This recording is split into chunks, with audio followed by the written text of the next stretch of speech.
जोरात सगळे फॉर्म भरून झाले. जाऊ द्या, कोण मुक्ताईनगरमध्ये त्यांनी म्हटलं की माघार घेण्याचं जे वक्तव्य केलेलं आहे आमच्या पक्षाची शहरात ताकद नाही असं त्यांनी म्हटलेलं आहे. चांगलं ना, बरोबर आहे. त्यांनी काय चुकीचं म्हटलं आहे?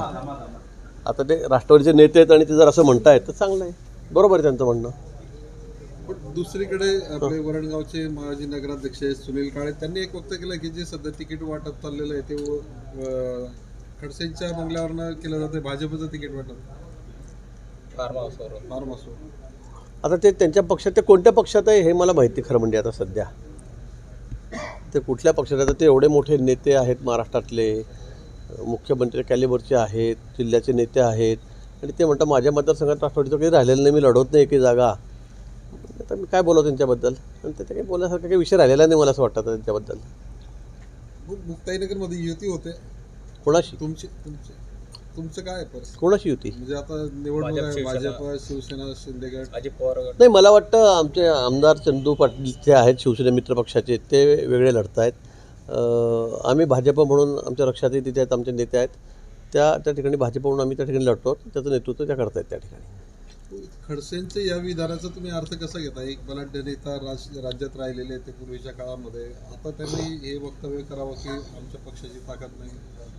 बलाढ्य एका काळात 30-35 वर्ष पण त्यांनी लढवावं ना. मग आता ते काय, आता प्रत्येकाची वेळ असते, मला असं वाटतं. प्रत्येकाची वेळ येते जाते. आता काही फार त्यांच्याबद्दल बोलासारखं काही राहिलेलं असं वाटतं, मला काही वाटत नाही. भाऊ, लोकसभेमध्ये त्यांनी रक्षा खडसेंना सपोर्ट केला होता, त्याच्यानंतर आता त्यांनी सांगितलं लोकसभेच्या वेळेला की मी प्रचार केला म्हणून रक्षाला एवढी मतं मिळाली, तेच सांगतात. आणि प्रत्येक वेळेला आपली भूमिका बदलत राहतात. म्हणजे इकडे पक्षाला आमच्या शिवाय द्यायच्या, लगेच घरातल्या घरात सोयीचं राजकारणही करायचं, हा त्याचा उद्योगांच्या लोकांच्या समोर आता आलेला आहे. आता काही राहिलं नाही स्वतः, तर लगेच आता भाजपमध्ये अंडरग्राऊंड, म्हणजे हेच लोक ठरवणार, यांच्यातली लोक तिकडे जाणार, इकडे येणार, तेच तिथेचा तिकीट देणार. हे त्याच्या मतदारसंघामध्ये आणि घरामध्ये सगळं वाटाघाटीचं राजकारण आहे. भाऊ, म्हणजे शरद पवार गटामध्ये ताळमेळ राहिलेला नाही एका जळगाव जिल्ह्यामध्ये. आता तुम्ही सांगायचं, मैदान सोडलेलं आहे त्यांनी. आता मी काय सांगू? आता निकाल येतील त्यावेळेला तुम्हाला कळेल की कोणाकडे काय काय ताळमेळ आहे, काँग्रेसमध्ये काय आहे, शरद पवारांच्या राष्ट्रवादीमध्ये काय आहे, किंवा उबाठामध्ये काय आहे, हे आपल्याला निकाल लागल्यावरच कळेल. खडसेंचे वक्तव्य मग राजकारण असं वाटतंय तुम्हाला? कोणाच्या? खडसेंच्या. काय मला वाटतं आता काय या विषयावर न बोललेलं बरं. काय मला बोलासारखं काही आहे ते वाटते मला. त्यांना एखादी राष्ट्रवादीची एखादी दुसरी जागा त्यांनी तालुक्यात जिल्ह्यामध्ये निवडून आणली असते, एखादी दुसरी नगरपालिका, अधिक बरं झालं. तर एवढे बलाढ्य नेते आहेत, पण त्यांनी जिल्ह्यामध्ये, मी म्हणतो त्यांच्या मतदारसंघात जाऊ द्या, तिथं काही नाही त्याचं. ते म्हणतात तर माझं काही राहिलेलं नाही इथे म्हणून, मुक्ताईनगरमध्ये, बोदवडमध्ये. पण मला असं वाटतं की त्यांनी जिल्ह्यात तरी एवढ्या 11-12 नगरपालिका आहेत, नगरपरिषद आहेत, एखादी तर निवडून आणायची ना. मग बरोबर आहे की नाही?